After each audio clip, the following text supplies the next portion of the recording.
right, here's our happy little tutorial with some happy little music, guide tricks, grouping and transforms, transforms on layers, and mandalas. Oh, I hate that music. So the first thing that I wanted to show was guides, of course. Control R will bring up um, the ruler. If we bring a guide down, you can see that guide's there. If we bring a guide over here, we can put that over there, purposefully not putting it right in the center. Make sure that your guides are unlocked. So we have all the unlocked guides. And now we can click on them. We should be able to move them just up and down, whatever. And they behave like objects, but you can't give them a stroke, and you can't, of course, fill them. It's just a line. But you can also do some alignment. And what's neat about this is if I go to my alignment panel over here, I have it right down here. I click on Align to Artboard, and then it will align it just to this single artboard. So this one is selected. I'm going to select this little guy here. It's going to go right in the middle of the whole thing. I'm going to select this one over here, and then that's going to go right in the middle of that one. So that's pretty sweet. So other things that you can do with guides that's kind of cool is we can actually go over here. We can cut this guy just like that, and then we can move this. And I laugh because it's just crazy. I didn't know you could do that. That's so neat. So you can cut it. They behave just like regular objects. And speaking of which, you can take anything like, say, you could take a polygon over here, and you could fill it with whatever suits your fancy. And then we can also we can select that again. We could go over here to view, hopefully, and then we can go to make guides. And that polygon has just turned into a guide itself. So there's a lot of cool stuff you can do with it. You can also take this guide over here that we made, and you can rotate it. So if I click on rotate, be sure you know where your pivot point is, because that will affect how this is rotated. So I'm still in rotate. I can rotate that guy, and you can see, or guide rather, and you can see that it is now rotating. So what's really handy about this, let's also check this out. If I take that, I hold on to this, I have the duplicate, I can move it down just a little bit like that. I have two. Now if I press Control D a number of times, I have a whole bunch of these guides. So what I was saying was, what's really cool about this is that this enables you to do some accuracy. And one of the nice things about Illustrator, and one of the main points of Illustrator, is accuracy, especially when doing logos. If you have a logo that's not accurate, something just looks off about it. But that kind of accuracy is like really attractive subconsciously to the eye when you're making a logo. So in that sense, like I could take, if I go over here, get a color for a fill, and just make some cool stuff here. It's essentially really like having your own perspective window. And then I can go over here and I can do some more cool stuff. Depends on what your idea of cool is. And I can give that another color as well. So, and then I should be able to, nope, H doesn't do it. If I want to hide the guides, there we are. Then we have something that looks pretty accurate, and it has the implied connection from this side over there. Normally, if we just eyeballed that, that wouldn't be there, and it would look a little funky. So, essentially that's like a logo right there, albeit a simple one. So there's some neat things about guides. We could also take this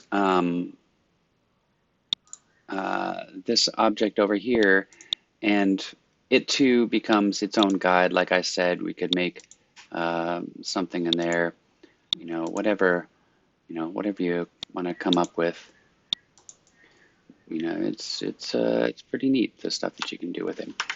So there's some guide info, and let's move on to the next thing.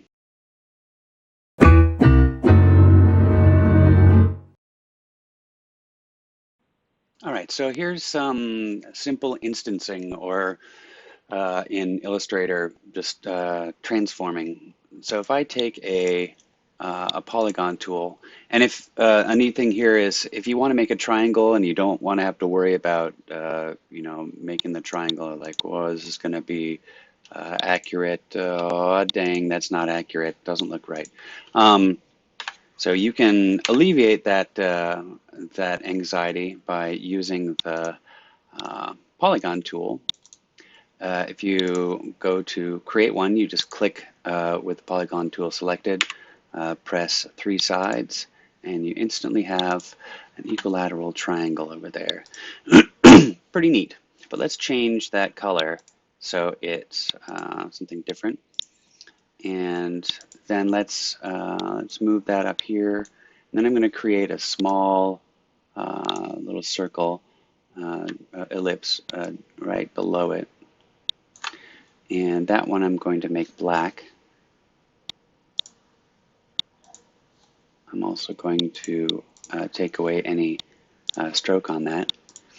And I hope you guys are using that Alt and the mouse wheel to zoom in. It's super handy.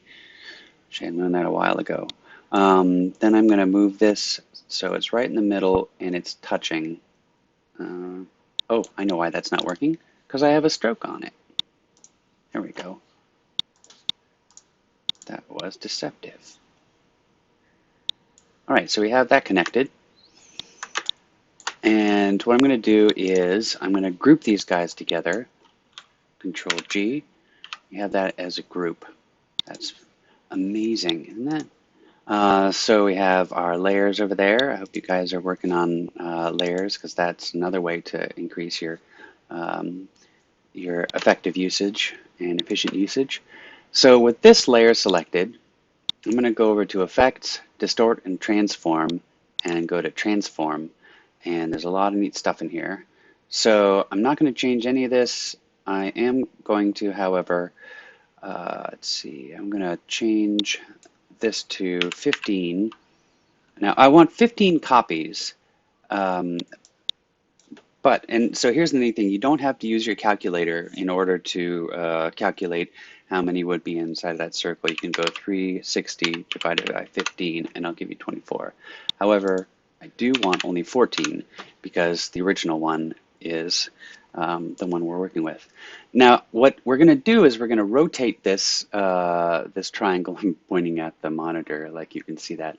I'm going to rotate this triangle around this ellipse. But I want it to not rotate around the center of the whole thing, but I want to rotate it around the bottom. So I have to make sure that I click on this little guy down here. And that makes sure that it rotates it around the bottom. So I click on that like that, we get this nifty thing here. So this is kind of like the start of the whole mandala madness that started, what was it, 10 years ago? I don't know, people just all of a sudden just thought mandalas are great. So if I click on this and the whole thing moves along with it because it's a duplicate of the object. Now if I want to modify this, I go into isolation mode, and isolation mode is very handy. If you have a bunch of paths and objects and things like that and you just want to select one of them, you can double click on it and now this one is isolated. So where before if I moved it around the whole thing would move with it, now, if I click on this, hold down Shift, and move it straight up, it modifies it just independently, and the transform is over the whole thing, so I'm not affecting the transform. That's why that happened there. And to get out of isolation mode, double-click on an unused area. There we go. And you can move this around some more, and we can marvel at our amazingness. I can scale this down. Now I can also go back into this and I can select the object, go into the direct selection tool click on the top anchor, move this guy up, just like that. What do you think's gonna happen? Yeah, exactly. You're brilliant. So that's that is that neat little thing. Now you could also modify other elements of it. You could bring this down and make it look like that, and that's pretty cool. But I want to keep it like that to illustrate an example. If I have that one selected and I move it like this, it looks pretty cool. But notice how the whole thing starts moving off to the side and getting a little bit distorted, and it's not so long in the center anymore. That was unusual. So long in the center anymore. Um, it's starting to look a little bit like razor wire, which is spooky. So let's bring it back here, just like that. Say I want to go back. I can go back into the main layer like that. I want to click on this guy. I want to look at the transform and I want to change it. So instead of deleting it or whatever, I go into the appearance panel. I forget which one. I think this is it. Yeah, there we are. So our appearance panel is there, and let's see. We should have the transform on here, or maybe you have it on here. There we go. Now there is a very important example. There's a difference between clicking on these guys and selecting them, or clicking on this little target. So this is our target, and that's the one that is going to be affected. And it's going to come up in the next little lesson that I want to show you. So you click on this guy, here's our transform, and that was the one that we added. So if I click on that transform, you can see that I have the copies 14, the 24 that I so cleverly did from 360 divided by 15. Say I want to change this to 10. I want to have 10 copies going. I would do 360 divided by 10, which is what? I don't know actually. I was hoping you'd have the answer. 36. But we still need to take copies to 9, and we click OK, so now we have fewer, not less.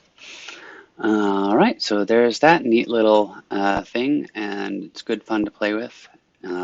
If you want to, of course, have like this inside be a nice circle instead of this geometric shape, you could ultimately change it so that you added some extra points in here, but probably what would be easier is to add an object that would give you a more rounded shape, because you'll probably go a little nuts trying to manipulate that.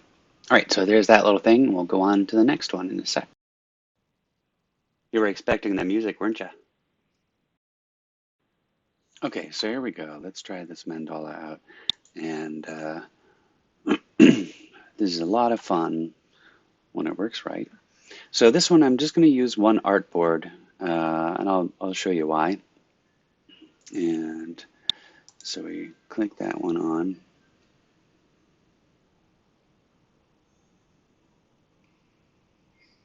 That took a little longer than I wanted it to. Okay, so here we go. Now, I want to show you one more thing about guides that's very fascinating. Remember how we brought this one over, make sure our guides are unlocked. We went over here, selected it, excuse me, aligned to artboard. And this one we want right in the middle. This one we also want in the middle. Now the neat thing here is I'm going to shift click this other one. You can see now that I've moved off of it that they're both selected. I can group these guys, and now in our layers panel we have a group of guides, and I can just say guide group 1. So we have that. Now, what if you want to rotate this guide around to do something fancy? So one of the ways to do that, and the reason why I made this a single file, is because of rotation of the guides. If you have more than one artboard, it somehow just decides it wants to rotate it from the center of all of the artboards. Maybe there's a fix for it, I don't know. Um, but so what we're going to do is we're not going to deal with that little center point, because if we rotate it by the center point, we're going to have to eyeball it, and it's going to be like 29.998. And like I said before, accuracy is a really cool thing to have in Illustrator. It really shows a good grasp of the program. So instead, what we're going to do is I'm going to duplicate this, and I click on that, I just move it right above it, and then we have the duplicated guide group. Just going to change that to 2 so that we know which one is which. And then I'm going to duplicate this one and change that to 3. Okay. And then I'm going to make sure that I'm working on this one, but not just clicking that. I'm going to click on that as the target. And here, I'm going to go into the properties and panel and click transform. So you can see that it did it right in the center. So that one's good. Now I'm going to do the target over here for our other one, but we're going to have to double that. So we're going to 60. So now we have a nice, cool, whatever this is, which is impressive. So I'm going to hide that, and I'm going to make a new layer. What we're going to do is, in this layer, we're going to create an ellipse. And let's give that, it doesn't really fully matter what the stroke is. We're not going to use it. It's just there for reference. And I'm holding down Control and Alt in order to get this. So I've made a big Illustrator pizza. Don't ever let me hear you call it a pizza pie. I don't know why that bothers me. So let's see. So we have that. Now the neat thing that I want to show here is that not only can you put transforms on objects and groups, but you can also put them on layers, so long as you target the layer for the transform, which was the technical issue that we were having the other day in class. So here, what we're going to do is we're going to target this layer, and I clicked on that little circle over there, and that's targeted. And then I'm going to add a transform to it. And the transform, we're going to have 12 sections to it. So of course that's 360 divided by 12, which is going to be 30, but we only want 11. We're going to do it in the center right there. We click OK. So we can't see it because it's, it's transforming it around itself. I'm going to do the now, so we have that, and we're going to lock that guy, but we want to duplicate this. Before we do that, actually, let's enjoy a little bit of our handiwork. Let's go over here.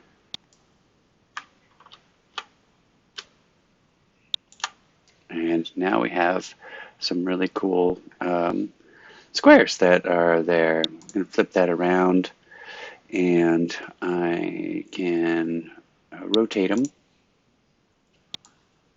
I'm going to rotate it around like that, and that looks pretty cool. Then I'm going to go to Effect, Distort, Transform, and Pucker and Bloat. And I want to see what that looks like while I do that. And pull it in like that.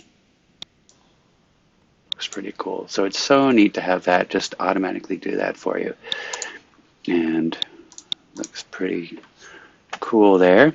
All right, so now we're going to do the next part of this, and we're going to duplicate this guy, bring it up there, and I'm going to hide that. We don't need this guy. Delete that. Now, if I have that over there, I want to select this this layer. I can change it, change the name. I want to select this layer, but interestingly enough, you can't select the layer unless you have an editable layer inside of it. So I have to unlock that layer, make sure it's in there. So we already have a transform in there. If we look at the appearance panel, we have a target over here. We can see our transforms there. So we're going to add another transform on top of it. So we go to Effect, go to Distort and Transform, Transform again, Do you want to apply another instance? How dare you doubt me? So now I'm not going to change the angle, I'm not going to do anything. I'm going to change the copies to 1, and I'm going to click on Reflect X, and I click OK. Now, if everything worked out the way it did, I hope rather, if I click a new layer over there, one out there, in here, target that layer. Now, if I draw here, cross your fingers,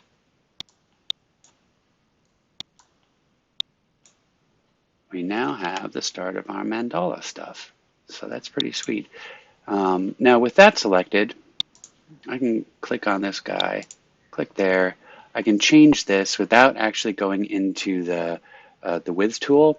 I can change it just so that it goes into that fashion, which is neat. So you don't have to add you don't have to add the width tool for each. But it doesn't look too different. The only reason for that is that we need to increase the stroke for it, and we get that. So there's a lot of things you can do with that. You should be able to, I think, like, you should be able to paint some interesting things on there. You'll get some cool stuff. This is not too particularly interesting there. Only I need to select that and then affect it. You'll get some cool stuff that apparently didn't work, but that's all right. That's for another day.